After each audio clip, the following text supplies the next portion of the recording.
Boa noite. Podcast com o seu doutor retornando hoje. Um patrocínio aqui da nossa Policlínica Sagrada Família, onde nossa especialidade é você.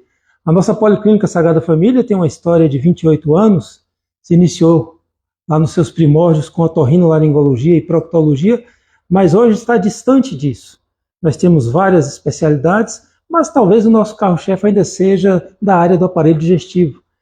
E cada dia mais, chegando novos profissionais, hoje nós temos a honra aqui de conversar com a doutora Gabriela Marinho, que é gastroenterologista, endoscopista, hepatologista e que está nos dando a honra de participar da nossa clínica, trazendo o seu profissionalismo, o seu conhecimento. E especificamente hoje, pela sua especialidade em hepatologia, como nós estamos no mês de julho e se faz uma alusão ao julho às hepatites, nós vamos conversar um pouco sobre hepatites. Boa noite, doutora Gabriela, seja bem-vinda ao nosso podcast com o seu doutor.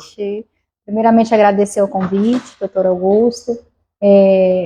Esse mês, o mês de julho, né, o julho amarelo, em a caráter, é um mês importante para a conscientização das hepatites virais.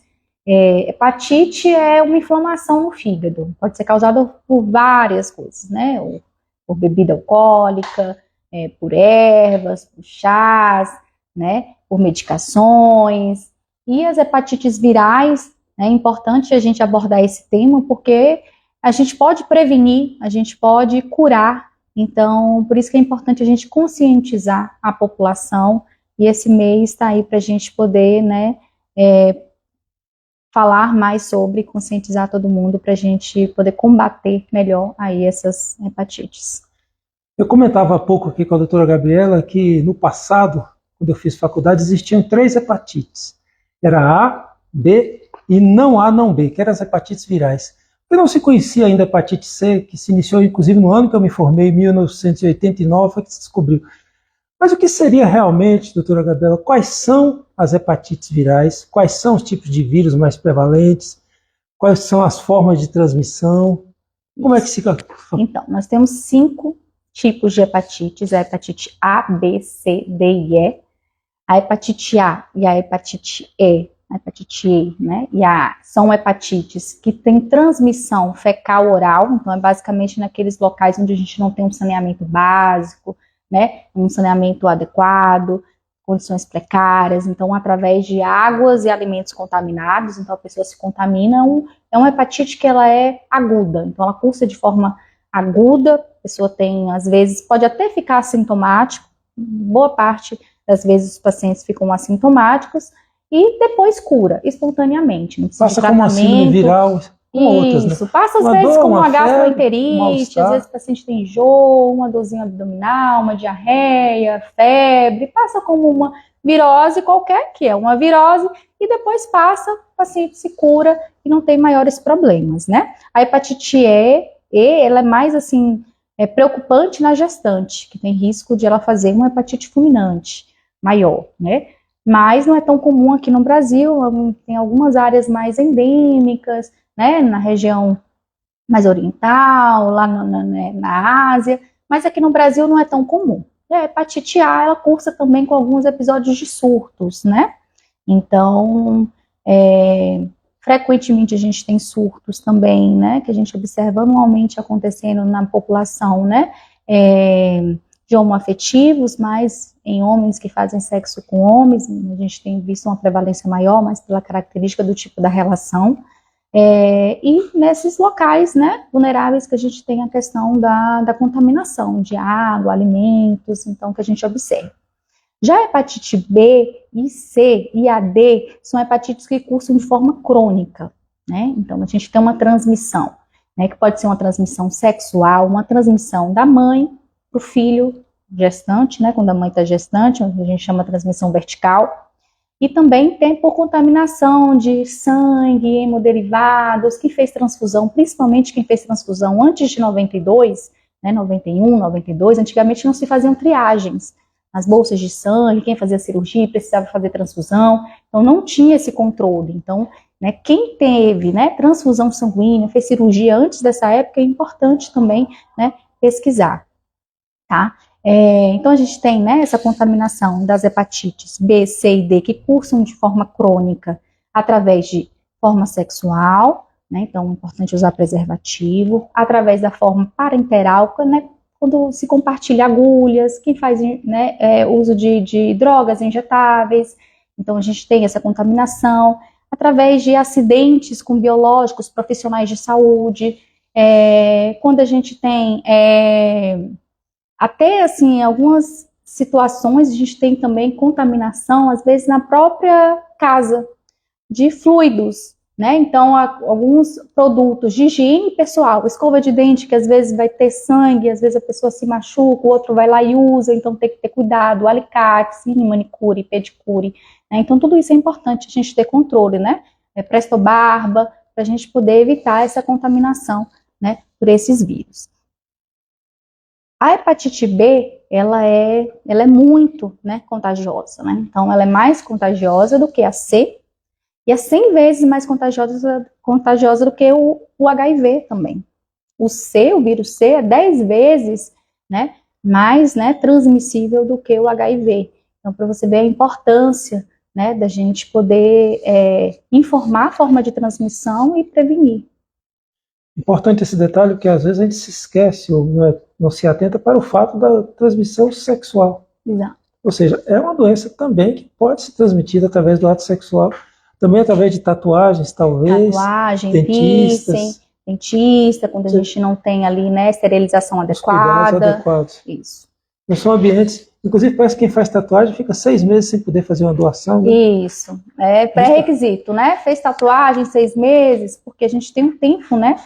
Porque você pode ter feito uma tatuagem, ter se contaminado e você ainda não fez um anticorpo para aquela, né? Para aquela doença, não produziu. Então, mesmo você fazendo um exame dando um negativo, não quer dizer que você não tenha. Então, você pode ainda desenvolver. Senhora Aparecida da Silva, muito grato por nos acompanhar.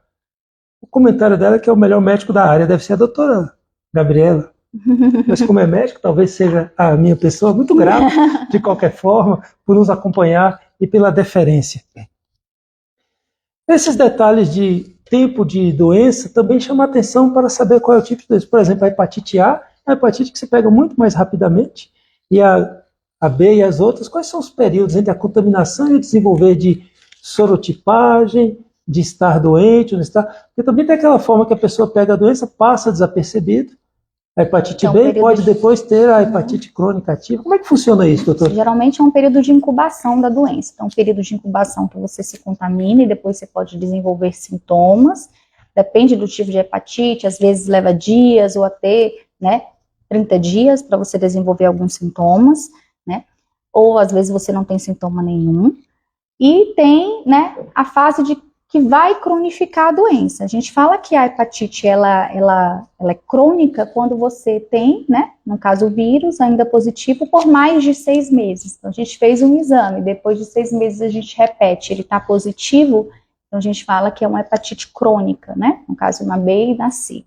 A hepatite B, ela cronifica muito quando é criança, né, quando a criança pega ali por via, né, vertical na mãe que está gestante, passa para o bebê, através do canal do parto também, na região ali próximo do parto. Então, mais de 90% desses bebês vão cronificar, porque ele tem um sistema imunológico ainda muito debilitado, até amadurecer, né, um sistema mais imaturo, até amadurecer, então é mais comum eles cronificarem, mais de 90%, 95% das crianças cronificam. Com o passar da idade, até 5 anos mais ou menos, metade cronifica, metade não cronifica. Quando é um adulto, né, a gente fala que quem pega a hepatite B adulto, eles tendem a cronificar ali em torno de, né, 20%, mais ou menos, até 10% vão cronificar a hepatite B. Já a hepatite C, 75%, 85% das pessoas que se contaminam com a C vão cronificar. Eles cronificam muito mais do que a hepatite B. Quando se fala cronificar, significa estar com estado de hepatite constante, inflamação no fígado constante, diferente daquela aguda, que você tem um surto agudo, que inflama e volta a ficar normal. E esse estado de hepatite aguda que cronificou, o paciente vai se apresentar com alguma coisa especificamente? Tem riscos maiores de desenvolver câncer? Exato. Como funciona isso, doutor? Isso que é a grande importância, né, da gente poder prevenir, né, e tratar precocemente esses pacientes que têm hepatite crônica. Por quê? Quando está inflamando esse fígado por muito tempo, esse fígado, né, inflamado, ele vai, né, virar ali no futuro uma cirrose, né? Então, boa parte desses pacientes podem evoluir para cirrose, que podem evoluir para insuficiência hepática, para câncer em fígado. Então, é importante, por isso a importância da gente poder, a hepatite C já foi né, é uma das principais causas de transplante hepático hoje, né? E hepatite B, e de câncer de fígado, tanto a C quanto a B ainda mais do que a C, né? Então, é importante a importância da gente diagnosticar, né, se tem uma hepatite, uma inflamação crônica, aquilo vai predispor, né, a uma fibrose, que a gente fala, que é umas cicatrizes no fígado, que levam à cirrose e, consequentemente, ali a insuficiência desse órgão, que muitas vezes é necessário transplante. Alguns pacientes não chegam, né, não conseguem chegar a esse ponto, e às vezes câncer de fígado. A cirrose, para você que nos ouve, tema tão conhecido que a doutora, quando conhece muito bem, ela fala com muita simploriedade. Mas a cirrose é como ela definiu aqui, é quando você tem necrose hepatocelular, tem morte da célula, que se transforma em fibrose e tem regeneração nodular. Então enche de nódulos que ocupam o espaço do fígado que seria funcionante e passa a não funcionar. É impossível viver sem um fígado. O fígado ele é um órgão de múltiplas importâncias. Ele tem uma importância no sistema digestório por produzir um líquido próprio, que é a bile, para a digestão, mas ao mesmo tempo ele produz vários fatores de coagulação, produz as proteínas. Aliás, ele é o nosso laboratório, né, doutor? Ele é uma glândula, né? É uma glândula, uma das glândulas, a glândula mais importante do corpo humano, né? Então, e ele faz o equilíbrio ali de todo o organismo, né? Quando ele está descompensado, está com alguma alteração, a gente vê repercussão no pulmão, no rim, no coração, no cérebro, né? Então a gente vê várias repercussões. Então, órgão vital ali extremamente importante, complexo. Então, e na maioria das vezes essas doenças que acometem o fígado, elas são silenciosas. Então, por isso da importância, né, da gente estar tentando diagnosticar cada vez mais precocemente as doenças do fígado. Doutor, a gente já ouviu falar tanta coisa de tratamento do fígado, mas eu perguntaria especificamente no caso da cirrose. A pessoa que tem uma cirrose, da hepatite, a pessoa que tem uma hepatite B, uma hepatite C, tem um tratamento medicamentoso específico para tornar aquele vírus indolente, para destruir aquele vírus? Como é que funciona isso? Sim, a gente tem, né? A hepatite C, ela é uma hepatite que ela é curável, né? A gente tem um tratamento altamente eficaz, com muita pouca efeito adverso, praticamente nenhum. Então as pessoas fazem um tratamento ali que duram de 3 meses, mas em torno de 3 meses, e mata o vírus, tá? Então, e a gente consegue, né, curar. Já a B, a gente consegue controlar. Ela ainda não tem uma cura funcional mesmo do vírus B, porque o vírus B, ele se incrusta no DNA da célula do fígado, tá? Então, ele se incrusta ali no DNA e não tem, hoje em dia, a gente não tem ainda terapêutica eficaz para conseguir tirar ele dali, certo? O vírus C, ele já é um vírus de RNA, mas o vírus B é de DNA, então, por isso também que ele é mais oncogênico, que a gente fala, que é mais predispõe a câncer. Porque se ele se liga no DNA, então ele favorece também mutações. Então, por isso que ele é mais difícil. Então, a gente consegue, né, uma cura que a gente fala sorológica, né? A gente consegue com que a gente consiga criar anticorpos contra ele com um tempo de tratamento. Às vezes o próprio organismo sozinho vai conseguir fazer isso, né, de forma a controlar a doença, mas a gente não consegue definitivamente tirar ele ainda, né, do fígado. A gente consegue controlar muito bem, né? A gente costuma falar que o vírus, aprendi com uma grande professora, né, doutora Maria Lúcia, referência em hepatites virais, lá em São Paulo, que o vírus C é como se fosse uma fotografia. A gente viu ele, a gente tratou, curou e pronto, acabou ali, né? A não ser que a pessoa vai se contaminar novamente, a gente trata novamente a mesma coisa. Já o vírus B, a gente acompanha ele como se fosse um filme, né? Ele tem fases, ele tem etapas, tem capítulos no acompanhamento, na infecção dele, e que pode ser que a gente tenha necessidade de tratar ou não. Então, um paciente que a gente tem que estar o tempo todo ali acompanhando, né, para ver se tem indicação do tratamento, se não tem indicação do tratamento, né, e iniciando o tratamento, mas ainda esse acompanhamento de perto. Em que pese o vírus B não ser tratável, mas ele é vacinável, né? Exatamente. E talvez esse aspecto que seja interessante, que logo ao nascer faz parte do calendário vacinal, as crianças já saem do berçário, né? Exato. Por assim dizer, vacinado. Essa vacina funciona mesmo? Dá certo? Funciona, confere, né, uma imunidade?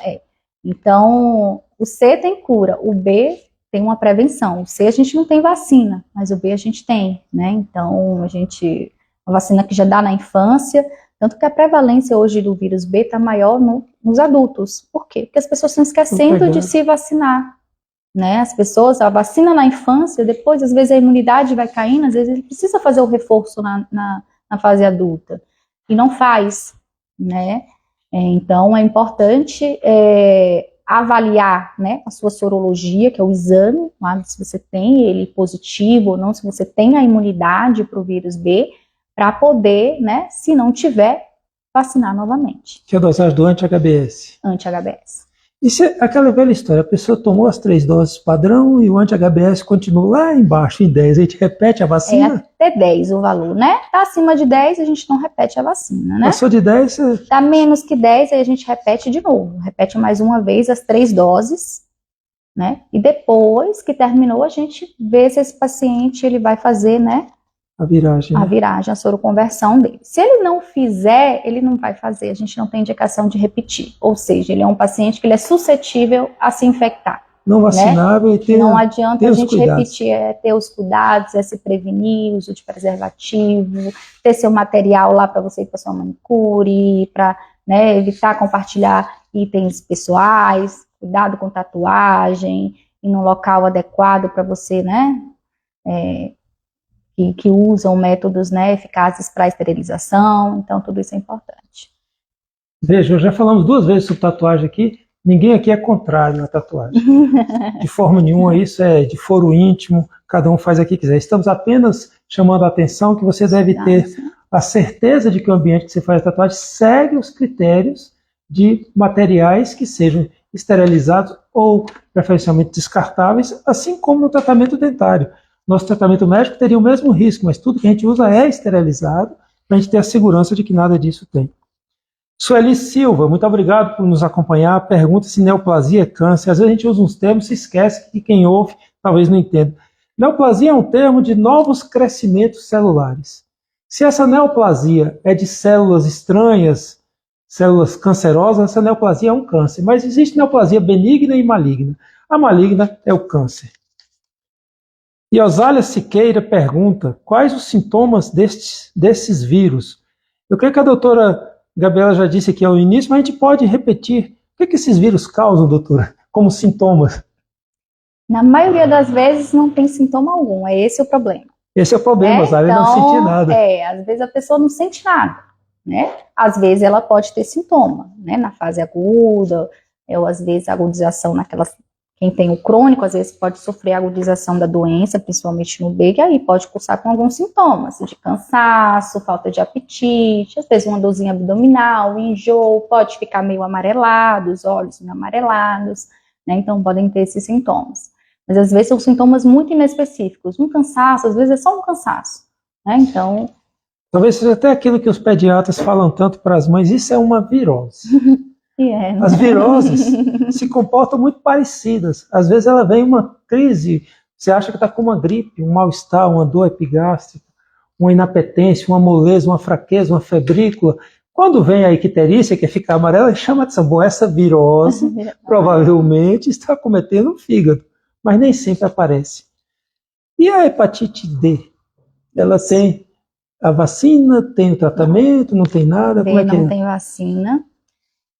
A hepatite D, ela só acontece em quem tem hepatite B, né? Ou o paciente se contaminou junto, a hepatite B junto com a D, vem já o presentinho ali junto da D, ou, né, ela se contamina posteriormente, mas ela precisa ter o B, porque o D, ele precisa do B para ele infectar a célula, ele precisa estar dentro do B para poder infectar. Então, é impossível o tratamento, né, a gente faz de forma conjunta, é uma hepatite que ela é mais grave, mais risco para evolução mais rápido, para cirrose, para câncer, tratamento, né, às vezes é mais difícil, é uma hepatite mais grave, né, quando tem os dois. É mais comum a gente ter o vírus D ali na região norte do país, né, na região norte, Amazonas, a área da Amazônia. Quando se fala de hepatite, de cirrose, no começo a senhora falou aqui sobre os riscos de tantas coisas, de indução de doenças ao fígado, que não necessariamente são virais. Por exemplo, existe uma hepatite medicamentosa, uma inflamação do fígado.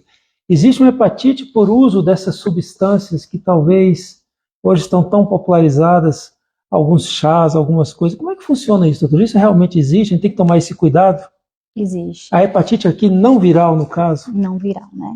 Assim, a hepatite é a inflamação do fígado. Qualquer coisa pode, né? Temos vários motivos para inflamar esse fígado.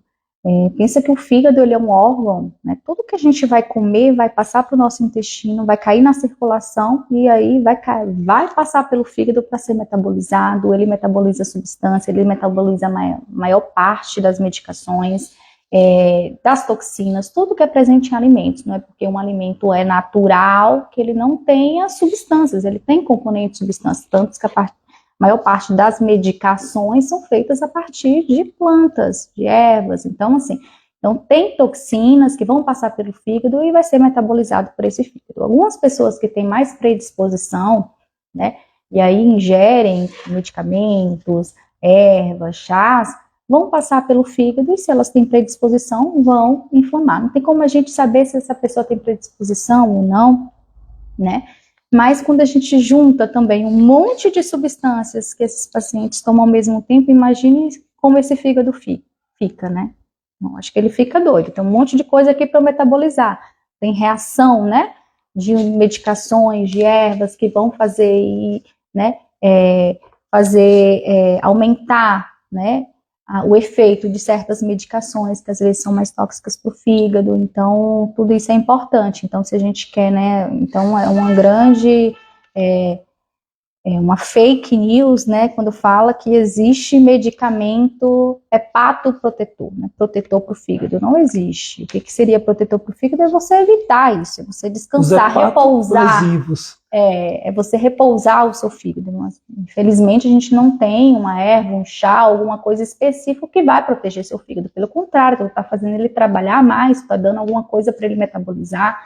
Então, se tu quer proteger ele, deixar ele descansar, evitar fazer esse uso de um monte de medicação, um monte de erva, de chá, de fitoterápico, de medicação que é natural. Sem nenhuma comprovação científica. Sem nenhuma comprovação.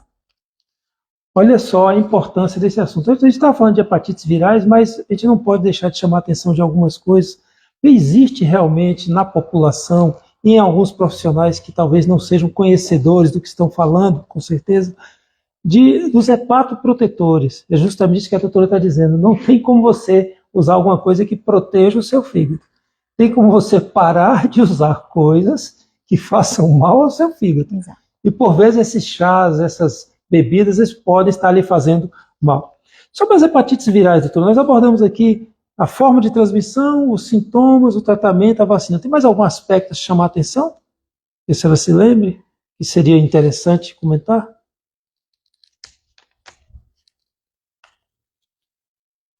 O tratamento, né, que é importante as pessoas entenderem que o tratamento, ele é muito eficaz, principalmente, né, no vírus C. Então, a gente consegue fazer um tratamento de curto período. Antigamente era um tratamento longo, de 1 ano. Hoje a gente já tem um tratamento praticamente sem efeito colateral. Uma vez que você se contamina com o vírus C, é muito comum às vezes acontecer, quem se contamina com o vírus C, ele vai ter lá o exame, o anti-HCV positivo, né, para o resto da vida, né?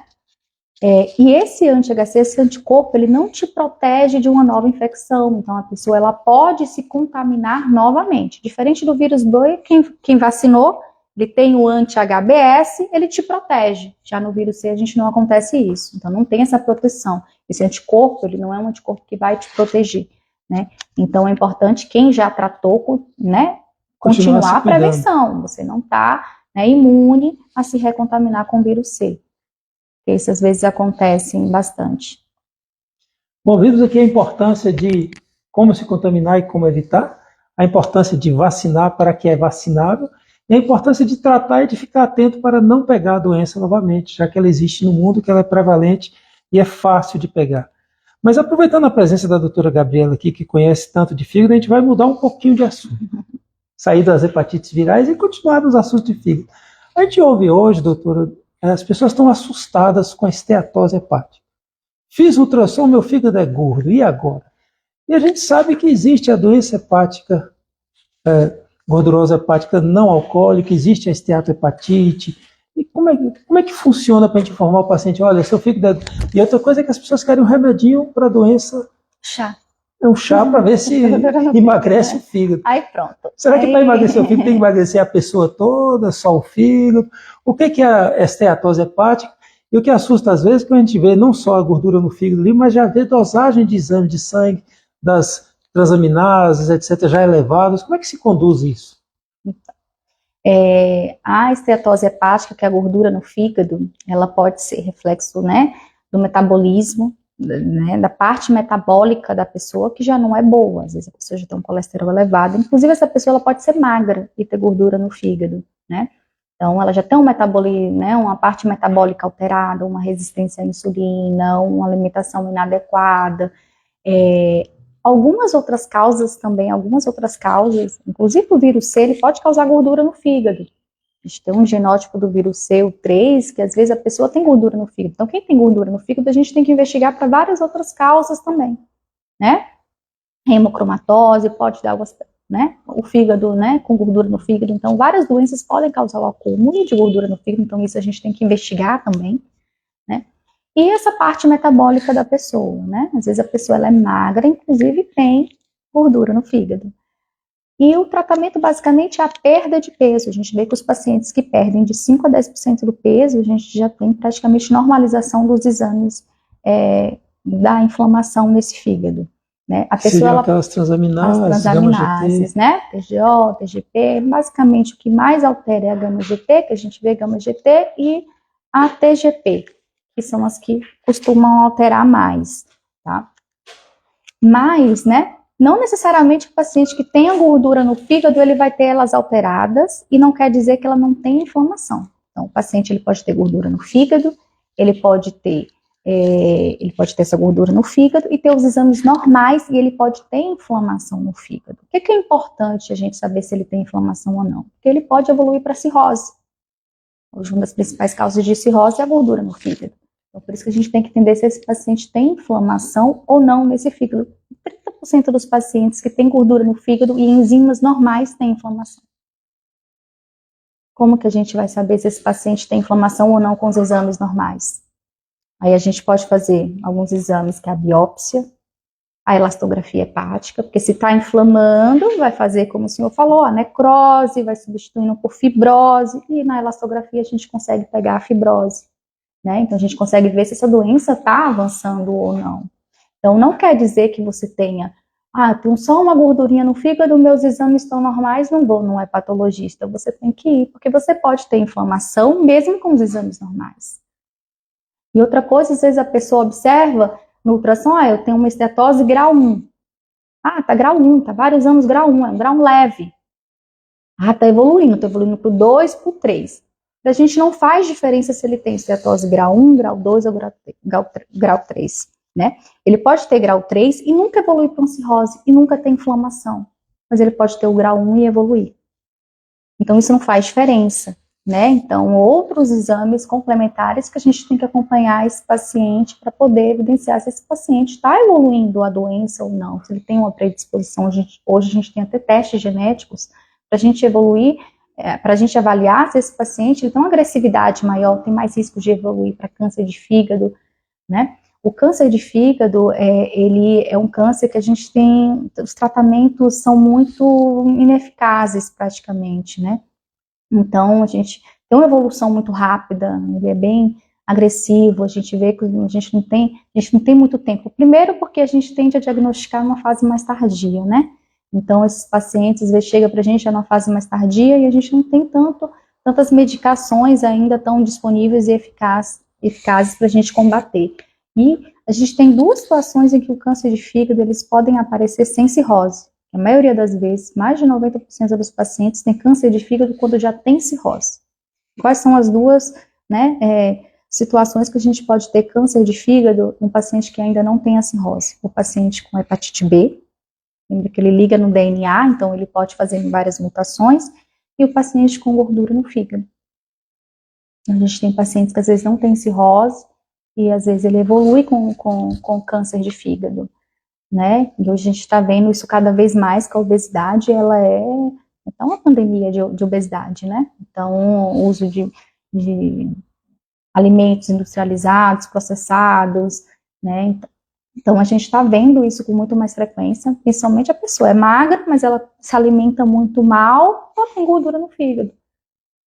Parece que a gente vai cair aqui naquela coisa que médico só fala a mesma coisa. Atividade física e atividade alimentar. Uhum. Tem que fazer parte do dia a dia. Tem. Principal. Importante lembrar. João Paulo, muito obrigado por nos acompanhar. Ele coloca aqui, hepatite medicamentosa e com uso de chás. Existe. É claro que medicamentos têm suas indicações e toda vez que você tiver prescrito um medicamento, quem lhe prescreveu, um profissional de saúde, deve estar atento aos seus efeitos adversos, indesejáveis, mas deve estar certo dos desejos, dos efeitos desejáveis superam os riscos. Adalgisa Cardoso, muito obrigado, Adalgisa, por nos acompanhar. Tirando a vacina, o que podemos fazer para prevenir?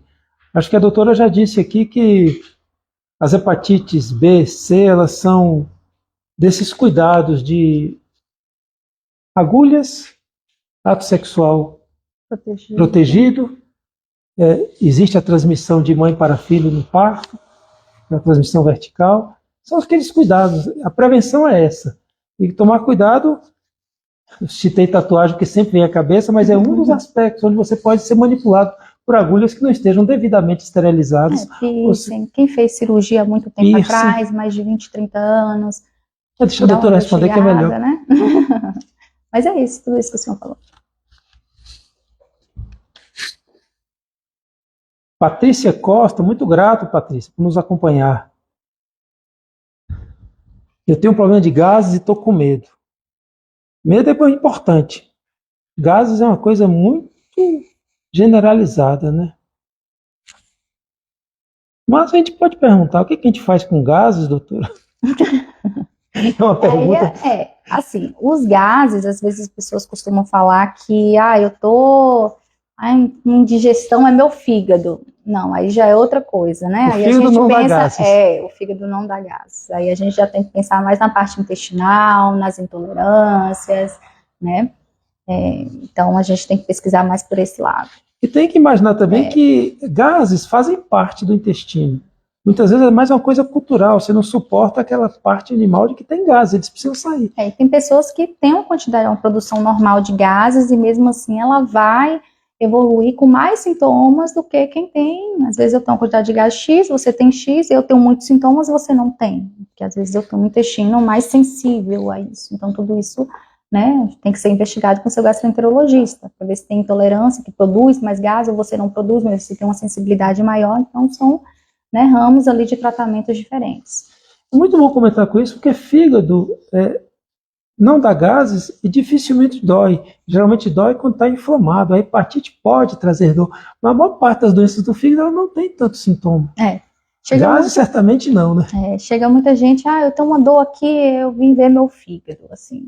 Eu costumo falar, olha, o fígado ele não tem receptor para dor dentro do fígado, né? Então, assim, ele tem uma cápsula que envolve ele, que sim, tem receptores ali naquela cápsula. Então, se o fígado ele crescer rapidamente, alguma coisa assim, né? Ele pressiona aquela cápsula e o paciente vai ter dor. No caso de algumas hepatites agudas, né? Porque o fígado pode crescer e aí pode ter dor ali, né? Mas assim, às vezes pode crescer um tumor, a pessoa pode evoluir para cirrose e não ter nada. Passa totalmente despercebido, sem nenhum sintoma. A própria insuficiência cardíaca às vezes dá dor no fígado por crescimento do fígado. por dificuldade de retorno. Não tem nada a ver com o fígado, é outra coisa lá distante. Nildo Lisboa, qual é o exame que faz para diagnóstico? Talvez esteja se referindo à esteatose, à gordura no fígado. A doutora citou aqui o elastograma.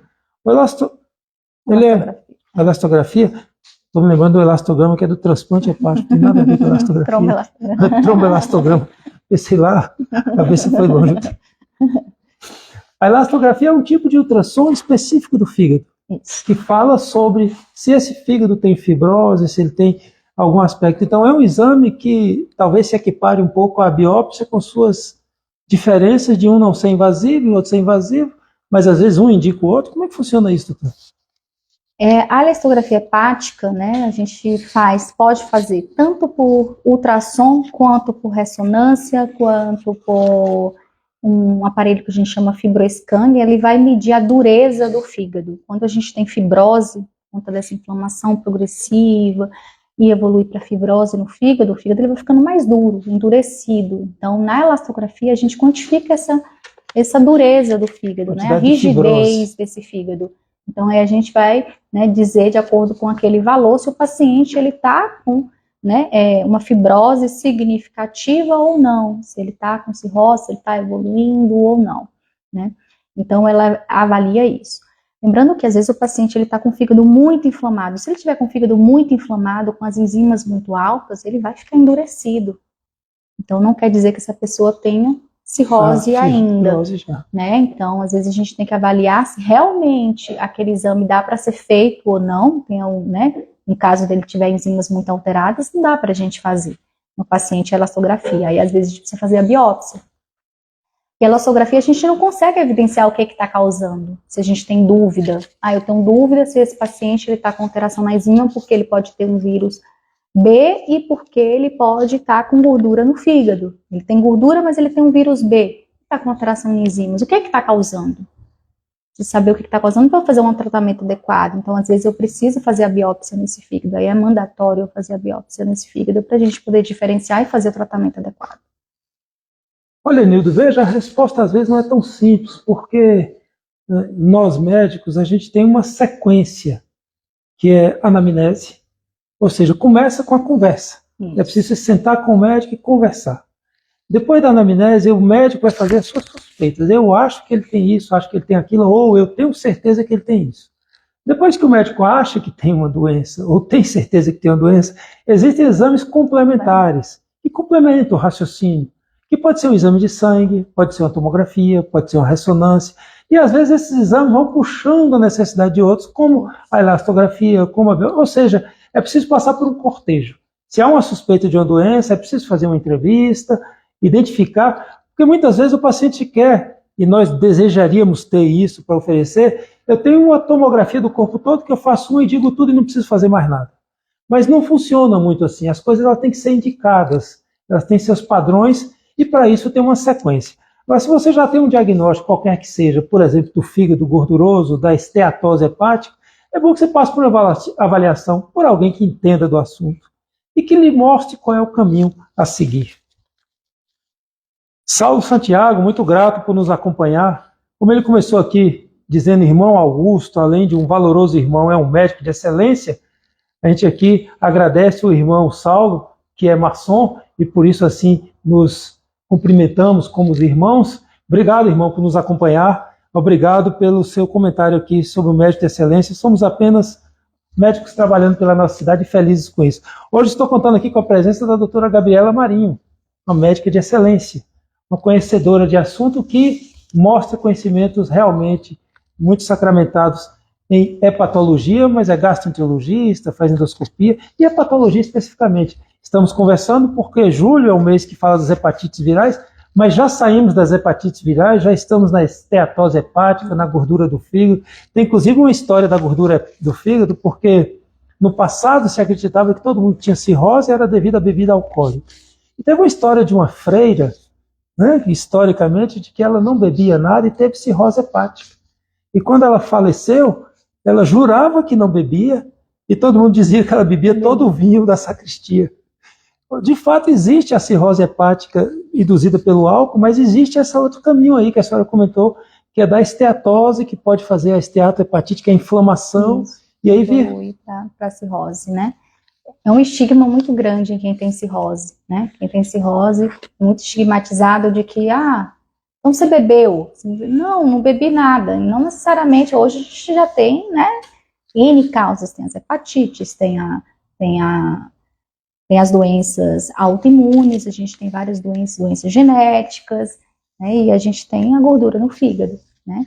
A maioria hoje em dia a gente acha pacientes que não descobriram nada e aí chega com cirrose, que a gente fala que é uma cirrose criptogênica, ou seja, investigou tudo e não descobriu nada, mas quando a gente vai tentar resgatar a história desse paciente, olha, você já teve alguma história? Como é que era? Você tinha sobrepeso, obesidade? Sempre fui gordinho, sempre, né? Tinha um ultrassom lá que falou que eu tinha uma gordurinha, né? Então, na maioria das vezes, esses pacientes às vezes tinham lá uma doença, né, metabólica, tinha gordura no fígado, que evoluiu para cirrose e não foi acompanhada adequadamente, e aí não foi seguida e chegou, né, nesse estágio. Então existe isso, é preciso que você fique atento, não é aqui assustando ninguém, mas a gordura no fígado tem que ser vista com seriedade, estabelecer qual é o seu real risco, e às vezes eu vejo, isso é próprio dos pacientes, acho que é próprio da humanidade, às vezes a pessoa quer fazer o exame mais sofisticado, o mais complexo, e no final de tudo você vai sair com a mesma receita. O tratamento está na sua forma de viver. Isso talvez seja a parte mais difícil, né, doutor Gabriel? É a pessoa mudar. Depende da pessoa, mas, né? Ele vai ter que se adequar a um tipo de dieta que não é a que ele gosta, é o que o nutricionista quer, junto com o hepatologista, e precisa fazer uma atividade física. Hoje a atividade física, cada vez mais, está sendo conhecida como um dos grandes tratamentos para tudo. Até as questões da perda muscular, da idade, da sarcopenia, das doenças que se associam. E a própria esteatose hepática, o sobrepeso, essa gordura no fígado, elas também aumentam os riscos de se ter infarto agudo do miocárdio e AVC, que é outra história. Você pode, mas não tem nada a ver com o fígado? Olha, não tem nada a ver, vírgula, já que cerca de 25% das pessoas vão falecer de infarto ou de AVC. E a esteatose hepática é um dos seus fatores, né, doutor? Exatamente, também. Porque já é um paciente que a gente vê que ele, o metabólico, né, a parte do metabolismo dele já não é boa, então o paciente ele tem predisposição muito maior de doenças cardiovasculares, né, de AVC, de infarto. Então, são pacientes que a gente sempre, olha, vai investigar direitinho essa parte do seu coração, porque eles têm um risco muito aumentado cardiovascular. Tem que acompanhar de perto com endocrinologista e às vezes com cardiologista também. O doutor falou aqui também da resistência à insulina, isso já é um pacote. A síndrome metabólica, na verdade, hoje, né, que é alterações de triglicerídeos, alterações de HDL, circunferência abdominal, pressão e da glicemia de jejum alterada. Se você tiver esses componentes aí, alguns desses, você pode ter a síndrome metabólica, que aumenta o risco de você ter doenças arteriais. E as principais são infarto do coração e infarto do cérebro, que é o AVC. Bom, doutor, acho que começa. Pois não. Voltando, falando do risco cardiovascular nos pacientes com hepatite C também tem um risco aumentado de doenças cardiovasculares, né? Porque ele tem uma inflamação sistêmica. O vírus C, ele é um vírus, apesar dele ter uma afinidade muito grande pelo fígado, ele é um vírus que causa uma inflamação sistêmica, uma doença no corpo inteiro, né? Ele pode causar artrite, glomerulonefrite, né? Lesão no rim, né? Demência, né? Então, é um vírus que ele causa uma inflamação sistêmica e alterações, aumenta o risco de outros cânceres de linfoma também. Antigamente, a gente tinha muito mais esses casos. Depois de 2011, que começou as medicações novas, né? A gente não vê mais com tanta frequência. Mas é um vírus que acomete o corpo todo e tem maior risco de infarto também. Eu não sou muito velho, não, mas eu me lembro quando a hepatite C era só interferon. No passado era só interferon, depois veio a ribavirina, e hoje já deve ter mais um monte. Hoje nem usa mais. Essas não existem mais, não. Praticamente não usa mais a ribavirina. Se a gente falar de interferon e de ribavirina, alguém vai falar, esse aí é da década de 90. Mas usa na infância, né, nas crianças, né? Em crianças ainda se usa muito, que essas medicações ainda não são tão estudadas em crianças, então usa nas crianças, menores de 30, né, pacientes com menores de 30 quilos também, aí fazem o uso do interferon. Ainda existe? Ainda existe. Bom, então não está tão antigo assim. Eu não entendo nada de hepatite, só um curioso aqui. Bom, nós estivemos aqui hoje com a doutora Gabriela. Doutora Gabriela, gostaria de fazer mais algum comentário específico, mais alguma recomendação? Não, eu acho que assim, a testagem, né? A gente testar é o mais importante, né? Essa parte da conscientização, que todo mundo tem que fazer esse teste, independente de ter fator de risco ou não, todo mundo tem que fazer. Tem que fazer os exames para testar, ver se tem, ver se precisa vacinar, ou tratar se tiver, isso eu acho que é o mais importante. Então seria uma recomendação para todos. Todo, universal. Aquelas anti-HCV total, anti-HCV, anti-HBS, AG, AG, anti-HBC total, são sorologias que seu médico, qualquer médico ali pode solicitar para você e você investigar adequadamente, ver se precisa vacinar. Às vezes o paciente ele chega com anti-HBS negativo e o médico não pede a vacinação. Então é importante vacinar se você tiver negativo, tá? Nadígena Macedo, boa noite, doutor Augusto. Boa noite, Nadígena. Jacobina, né? Muito obrigado por nos acompanhar. Andressa Sena. Andressa é uma amiga nossa que eu tenho a satisfação de todo dia na academia encontrar com ela, a gente malha junto. Esse fim de semana eu me encontrei com ela e com o esposo dela, o Wilson, e a gente fez uma festa junto. Muito bom. Obrigado, Andressa, por nos acompanhar. O uso de creatina auxilia nossos músculos, favorece o cardíaco também? Isso aí é uma pergunta completamente diferente. Assim, a creatina, né, a gente não tem, eu vou falar pelo fígado, né, assim, aí na parte cardíaca, que eu saiba também não tenha nenhuma repercussão, na parte do fígado também a gente não tem, né, repercussão, o uso da creatina, porém a gente tem que ter cuidado com os suplementos, a procedência desses suplementos, se eles não têm contaminação. Tem alguns suplementos que às vezes foi o paciente usando só creatina, foi evidenciado de que estava com alteração, mas a creatina geralmente não causa, vamos estudar, foi avaliar a substância que tinha, não tinha só creatina, tinha oxandrolona, tinha outras composições ali, alguns metais pesados, e isso pode agredir o fígado também. É importante a gente saber a procedência daquela substância. A doutora comentou aqui, en passant, sobre oxandrolona. Acho que talvez seja que as pessoas mais hoje em academias têm aquela apologia de usar alguma coisa para chegar rapidamente a um bom resultado muscular, mas esse resultado muscular pode cobrar um preço até para o fígado, né, doutora? Pessoal, os anabólicos, eles causam uma alteração hepática, né, e podem cursar com alteração, se pode usar, não depende às vezes da dose, às vezes a pessoa usou uma dose que falam que é baixa, mas aquilo pode causar alteração ali pro resto da vida da pessoa. Então, podem causar alterações principalmente vasculares, né, dentro do fígado, e essas alterações podem perdurar aí pelo resto da vida, que pode evoluir para cirrose, pode não evoluir, a gente não sabe, né, atualmente que a gente vem estudando mais isso, mas a gente já tem evidenciado bastante alteração, além de formação de nódulos, né, adenoma, o adenoma é um nódulo que pode sangrar, pode, né, cursar pode malignizar, virar câncer, principalmente em homens. Então, tem essas repercussões também do uso e é um sorteio. Você pode ser sorteado para ter, você pode não ter e você, né, tem que ver até que custo isso vai valer a pena para você, né, porque você não vai usar isso o resto da vida. Você pode usar ali por um tempo e aquilo pode ter sequelas pro resto da sua vida. A gente ia falar de hepatite, mas as coisas vão puxando e aqui saiu na oxandrolona. Há uma apologia hoje a ganhar massa muscular, enfim, estética. Tome cuidado, tome cuidado. Na verdade, se você vai usar algum hormônio, alguma coisa, tome cuidado. Nós temos um sistema hormonal no nosso corpo que ele é perfeito. Nós temos um hipotálamo em cima, tem uma hipófise juntinho, e esses dois órgãos, eles controlam os outros com hormônios especificamente. Tudo que você pode fazer para bagunçar esse eixo talvez não seja bom. Então tome cuidado com essas propostas miraculosas. Se você quer ganhar um corpo muscular grande, você vai ter que ir pelo caminho difícil e não vai chegar rápido. O caminho é difícil e lento, mas é possível. Andressa Sena, um pouco sobre infecções bacterianas e riscos cardíacos. E os riscos com relação ao fígado, infecções bacterianas e fígado. Nos preocupamos com isso, doutor? Uma pergunta muito solta, como é que funciona isso? Aquelas hepatites transinfecciosas. Transinfecciosas, né? Qualquer infecção, uma sepse, uma infecção bacteriana, pode cursar com alteração hepática, né? Então, dependendo do grau da inflamação, causa ali uma resposta inflamatória sistêmica e que aquilo vai acometendo todo o organismo, inclusive o fígado, e aí pode causar um quadro de uma hepatite, uma insuficiência hepática, uma hepatite aguda grave.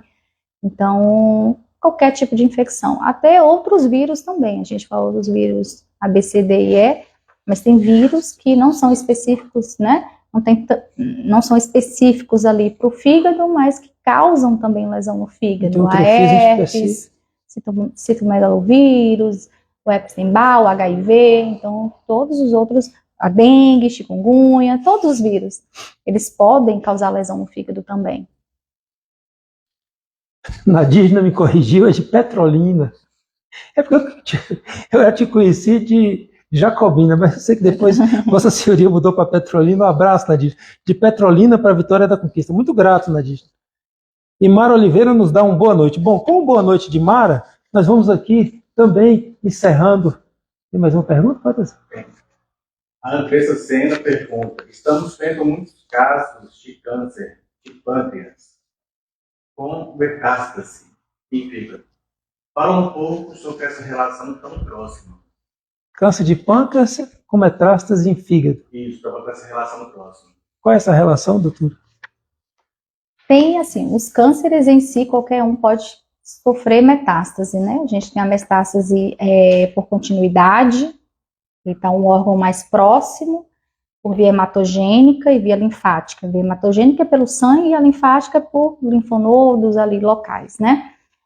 O pâncreas, ele está muito próximo do fígado, ele compartilha uma circulação, né, ali venosa muito próxima, então tem mais facilidade, né, de ter ali uma metástase para o fígado. O fígado é um órgão que ele sofre muito com metástase de qualquer órgão, principalmente dos órgãos abdominais, do intestino, né, então, ginecológico. Então a gente tem, é um órgão que ele é altamente vascularizado, então quando a gente tem uma célula cancerígena que cai na corrente sanguínea, o fígado, ele é um dos principais órgãos que vai sofrer metástase, e aí a gente consegue, né, aí evidencia vários nódulos, aí você consegue ver vários nódulos, geralmente não é um único, são vários, né, que ficam ali espalhados pelo fígado. Então não só o pâncreas, mas qualquer outro. O ruim do pâncreas é porque o pâncreas, às vezes, você só descobre uma fase muito terminal ali dele, né? Quando ele começa a causar sintomas, é porque ele já está muito avançado, já está às vezes com metástase, então daí a dificuldade do tratamento também. O câncer de pâncreas, bom, aqui a gente foge um pouquinho do nosso, digamos assim, expertise, mas o câncer de pâncreas talvez seja um dos mais terríveis, justamente isso pelo que a doutora falou, porque quando ele já tem sintomas, ele já está uma doença avançada, e os tratamentos nem sempre são efetivos. Talvez se pudesse falar de prevenção, e uma das coisas que causa câncer de pâncreas é a pancreatite crônica, que pode estar associada também à ingesta alcoólica. Então, às vezes as pessoas que bebem até têm a pergunta se pode, deve beber. Olha, recomenda-se 20 a 25 gramas de álcool por dia. Isso é uma pequena quantidade.